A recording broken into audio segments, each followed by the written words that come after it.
It took me 9 years, but I finally started playing in bars in and around Southern California. Dwight Yoakam never missed a show for 40 years, not when Nashville turned him down, not when he lost all of his money, not even when his mom died. His last visit to a hospital was 3 weeks ago in Los Angeles. His most recent songs are about leaving. They have been together for 14 years and are now facing their toughest test. Fans were devastated by what Dwight said in his most recent interview. Dwight Yoakam was born in Pikeville, Kentucky, on October 23, 1956. A small town in the mountains was hidden deep in coal country. His dad owned a gas station. His mom worked as a key punch operator, which meant she put data into old computers. It wasn't easy to live there. There was coal dust on everything. People worked hard but didn't get much in return. They got by with what they had. Dwight was formed by that rough, blue-collar world. It made his songs more real, honest, and raw. Things changed quickly in the early 1960s, though. People were leaving the mines. Many families packed up and left, hoping to find better places to live. One of them was the Yoakams. That's where they moved, Ohio. More than 1 million people left Appalachia between 1940 and 1970 just like them. The move hurt Dwight a lot. He was torn away from home. He was always sad. He put everything into his songs like Reden, Rightin', and Route 23. Did a great job of capturing that loss. It wasn't just a road. It stood for everything that was left behind. His father pushed him to start making songs. David Yoakam bought a guitar for himself once, but failed to learn how to play it, so he gave it to Dwight. That one action started a fire. Dwight wrote his first song when he was only 9 or 10 years old. What a cheap K acoustic guitar it was. It wasn't fancy, but it worked fine. After hours of work, he came up with a sound that mixed country, rockabilly, and honky-tonk to make it his own. He fell in love with the radio when he got back to Columbus. It was WNI that did it. Dwight listened to Johnny Cash, Johnny Horton, and other greats all day and night. He was linked to something bigger by that crackly AM signal. It wasn't just music he heard. He learned how to use sound to tell stories. That radio button turned into his classroom. Then there were the trips by car. He became very close on the long drives back to Kentucky to see his grandparents. The family sang together, mostly country and church music. Dwight learned how to fit in with the group. 8-hour rides turned into times to practice singing. He wasn't even aware that he was making the sound that would make him famous one day. Dwight started to be good at things other than singing at Northland High School. He was in school plays and played dramatic parts that required a lot of depth. His role in The Miracle Worker was that of Helen Keller's brother. After that, he got a big part as Charlie in Flowers for Algernon. These were not small parts. What they showed Dwight was that he could move people with more than just a guitar. His presence, feeling, and voice could do it too.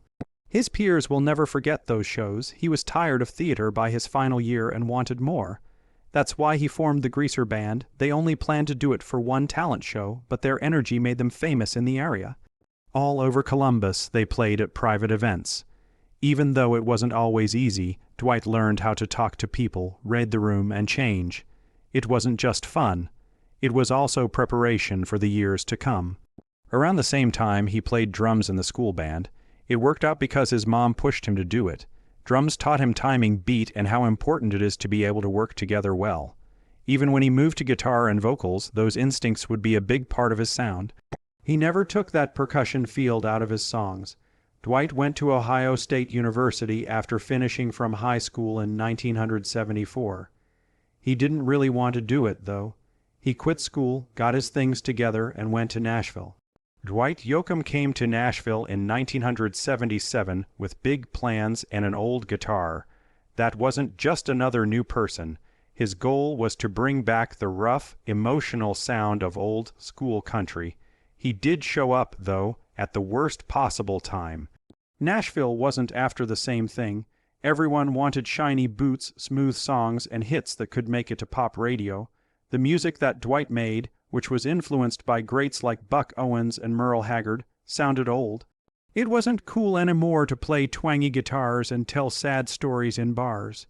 People who worked in the business thought he was not only out of style, but also useless.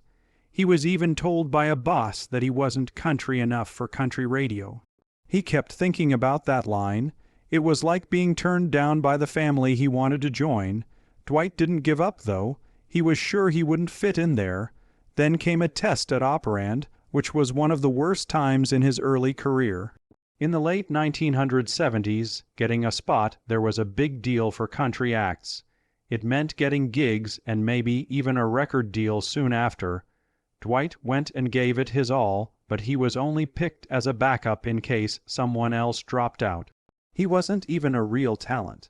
Even though it was said in a nice way, the rejection hit hard.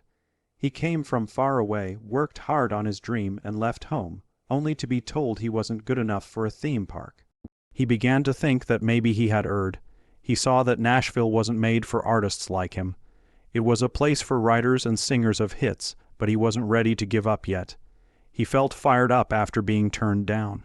If Nashville wouldn't take him, another city might. There was more than one interview that was wrong. His style didn't fit with what people in the city wanted. In the late 1970s, Nashville loved orchestras and smooth singing. When Dwight got there, he brought fiddles, banjos, and the sound of old jukeboxes. He didn't want to be trendy, he meant for it to be true, but those in charge thought that being honest sounded like a mistake. He also didn't look like the part. People in jeweled suits and blowed. Dyed hair didn't like the cool retro vibe of ripped jeans, a sten, and a sten. He lost his jobs playing in bars. He was told that as many times as he could remember. He never tamed his sound, though. What some people thought was too rough would soon be known as real. It was all he could do to stay alive until the rest of the world caught up. Dwight had had enough by 1978. He did something that almost no country singer would have tried to do. Los Angeles is where he now lives after leaving Nashville. It sounded like professional suicide to a lot of people. Not horses, but rock stars lived in Los Angeles. He didn't care, though. In California, he arrived without a job, a plan, or a safety net. He took his stuff and a few songs with him. He had a job at a loading dock. He did laundry at a big store. He looked for any stage that would have him at night. And then something made sense. L.A. was full of secret life. Just below the surface, there was punk, rockabilly, and roots music. The honest and raw music of Dwight brought a breath of fresh air to these scenes. He didn't want to fit in. Anyone could see that he was just doing what he loved. Then the craziest twist happened. He first played in punk rock places like Madame Wung's, Alsar, and the Hong Kong Cafe. These were not country music places. They were crazy, loud, and dirty. The groups were crazy, drunk, and hard to predict, but they loved him. Punk fans really liked Dwight's songs.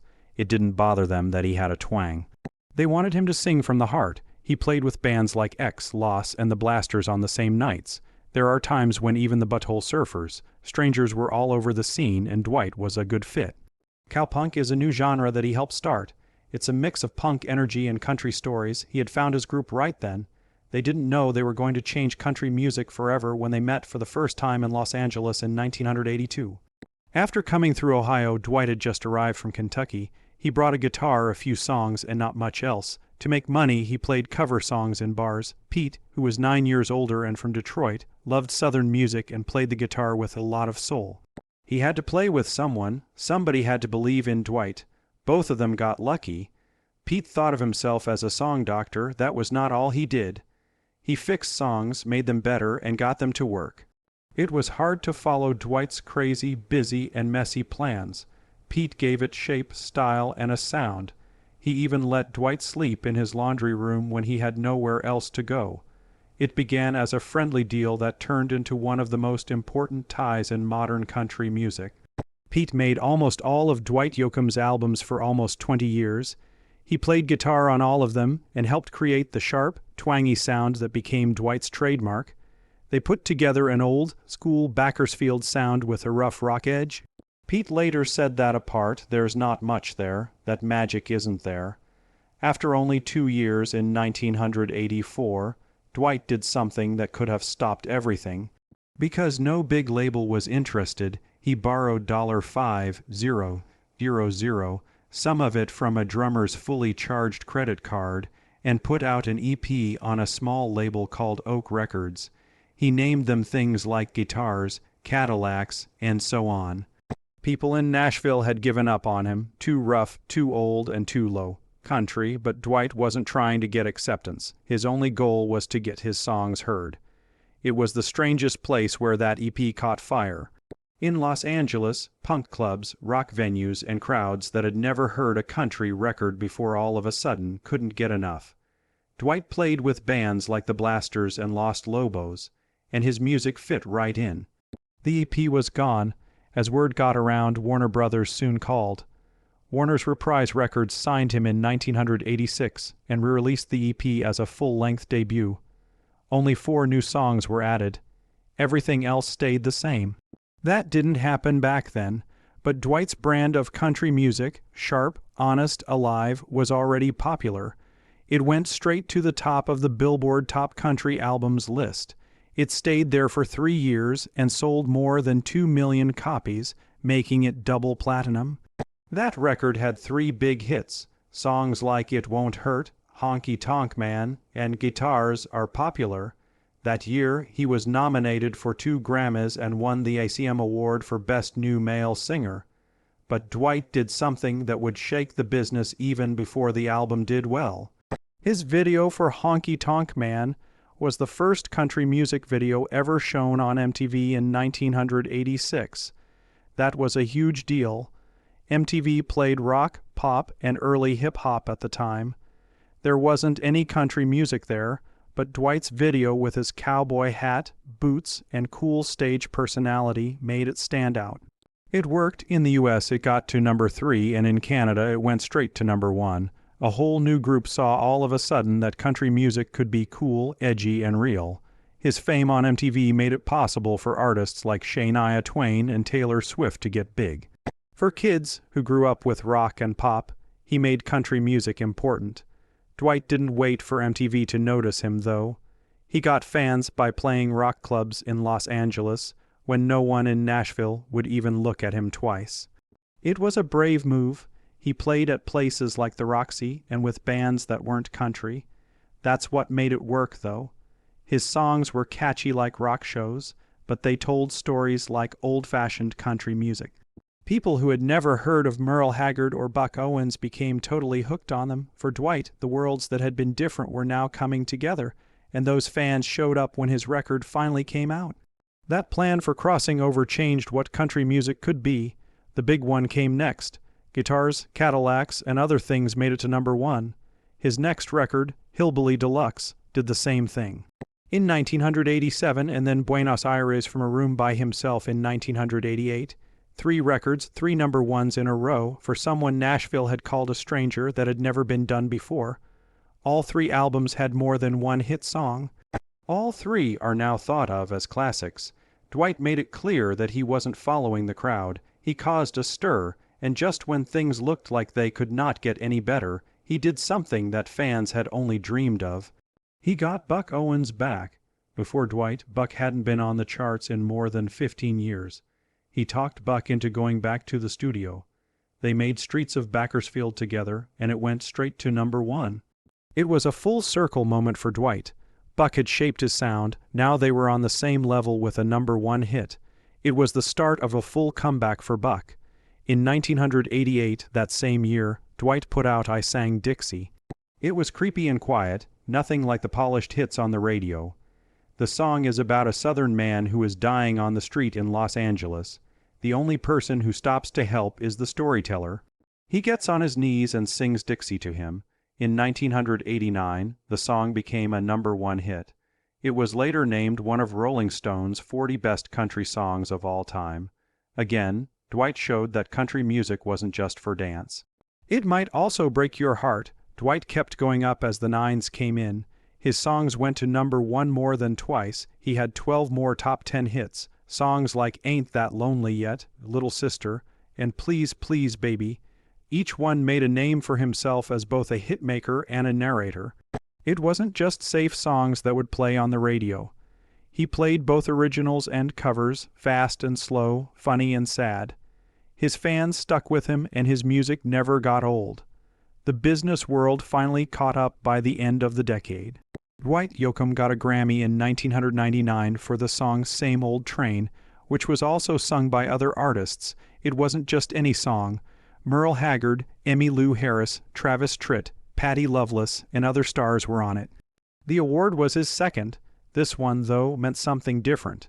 It proved Dwight wasn't just making it in country music. He was now an old man among giants and one of its elders. After that, there was Hollywood. In 1996, Dwight Yoakam's part in Sling Blade shocked people. He played Doyle Hargraves, a mean and angry boyfriend who would make your skin crawl. It was his first big movie part, and he will never forget it. He was known as a singer before Sling Blade, but he changed into something else. Along with Billy Bob Thornton, John Ritter, and Robert Duvall, he held his own.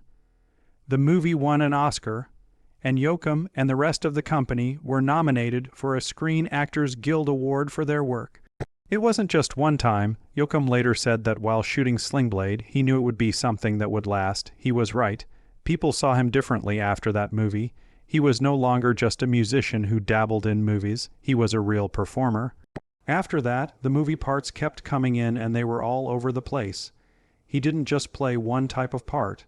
In 1999, he was in scary movies like The Minus Man. In Panic Room 2002, he played a killer. After that, he had a big hit with Wedding Crashers in 2005, where he stole the show as the crazy Mr. Kruger. In the crazy action movie Crank, he played a strange heist, speed doctor. He was also in the western The Three Burials of Melliades Estrada. As different as each job was, they all shared one trait. Yoakam threw himself into everything. You saw him even when he wasn't the lead. A lot of people were surprised when he went from having a few movies to having over 25 ones. He was one of the few artists who could make the switch to acting and keep it. But not every move in Hollywood worked out. Yoakam took a huge risk in 2000. He was set on making a movie his own way. It turned out to be South of Heaven, West of Hell. He wrote it, directed it, acted in it, and played the music for it. He brought in well-known people, Billy Bob Thornton, Vince Vaughn, and Bridget Fonda. But bad things happened right before the shooting. His major investor gave up on him. It turned out that Yoakam paid for the movie by selling his Malibu house. He had owned that house since 1989, and it was worth a lot of money. Making it was a mess. The price went up to $4 million. The movie only made $149 when it finally came out in theaters. It was torn apart by critics. Someone who wrote a review said it tasted like a sandwich. Rotten Tomatoes gives it a terrible 14%. The damage was terrible. His film company went out of business. Some crew members sued. In order to save money, he had to get rid of his trusty band. Along with Pete Anderson, they had worked together for 20 years. Still, no one could say that he was being cautious. Yoakam found a new way with TV. His first TV show was the crime thriller PSIU View, which aired in 1991. After many years, he had a recurring part in the 2014 season of Under the Dome. A courtroom thriller called Goliath from Amazon then came out. That's where he met up with Billy Bob Thornton again. In this case, he plays a cold and calculating aircraft executive. He didn't have big parts, but they kept his face on TV and showed everyone that Yoakam could play. He went back and forth between country music, movies, and TV for more than 30 years. That's not something many people can say. Not many can pull it off. The entertainment world made it public on June 5, 2003. The Hollywood Walk of Fame gave Dwight Yoakam a star. The address is 7021 Hollywood Boulevard. That day, he stood with Buck Owens and Earl Scruggs. Both are country stars and fans are very proud of them. It was more than just a famous moment. It was an honor for a man who had done what most people couldn't, do well in two very competitive fields at the same time. Yoakam had sold over 25 million songs by that time. He had over 30 songs on the charts. He had been in more than 25 movies and TV shows. He did everything. He always gave it his all, sometimes with praise and sometimes with pain. In 2003, Dwight Yoakam's path changed sharply. After almost 20 years with Warner Brothers, he is back with the company that made him a country star. Things went wrong. Big-time country radio no longer liked his sound, which was a mix of honky-tonk and Bakersfield grit. The hits got slower. It's no longer radio. He wasn't getting any press for his albums by the early 2000s, and sales had gone down. He had a few cover and best hits records left on his contract, but it was clear that they were no longer together. After many years, in 2021, he shocked everyone in the music business by attacking Warner Music. They took down some of his songs from streaming services because his deal was up. It wasn't just songs that were wrong. It led to a bigger fight over the rights and control of artists. That messy ending put him in a place he had never been before. Life without a big name, he didn't wait around. Yoakam joined Audium's Co. Records that same year. It was just a label, but it meant a lot to him. Freedom. He put out Population Me in June 2003. It sounded different. Among the artists who played on it were Willie Nelson, Timothy B., Schmidt from the Eagles, and bluegrass great Earl Scruggs. He couldn't do that before, but the record mixed country, rockabilly, and even pop. But that's the price of working with a small company. It wasn't played on the radio very often. Only number 52 on the charts for both songs. The money was tight. Yoakam was still in charge. Also, it was the last time he worked with Pete Anderson, who had been his director for a long time. The end of their partnership was a case that was quickly settled out of court. It was hard and sad to say goodbye after almost 20 years of being together. Yoakam took another chance in 2005. New West Records hired him. He made the record himself this time. Blame the Vein came out of it. It came out in June and sounded like nothing else. There were synthesizers, spoken word, and layered music that made it feel new. It got great reviews. One magazine said it was the best thing he had ever done. No matter how many years had passed or what band was leading him, AllMusic said he was still too country for Nashville. Yoakam showed that he could make great music without a big company or a long-term partner. It was a risky change in direction, but it worked. After that, his journey with the label got confusing. He jumped from one to the next. He went back to Warner for a short time, then to Sugar Hill Records, and finally to his own label, Via Records. With each move, a new chapter began. His 2012 record Three Peers was the #1 album on the Americana radio chart and his best ever debut on the Billboard 200. Under Sugar Hill, Swimming Pools, Movie Stars came out in 2016 and reimagined his old songs in a bluegrass way. On that song, musicians from Union Station and Allison Cross played. These moves were planned. They planned ahead. Yoakam wanted to be in charge, and each partnership helped him keep his idea safe. It sent a message when he started Via Records. No one had to tell him what kind of music to make. His personal life changed along with his songs. They met in 2010 and became friends.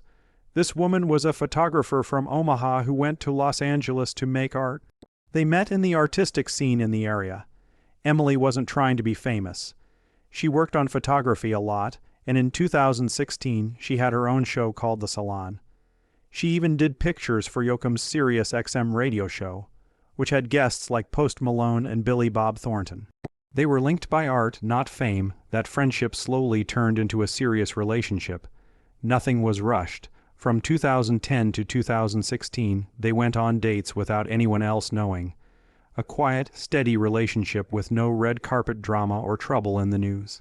They had already built a life together by the time they got engaged in 2016.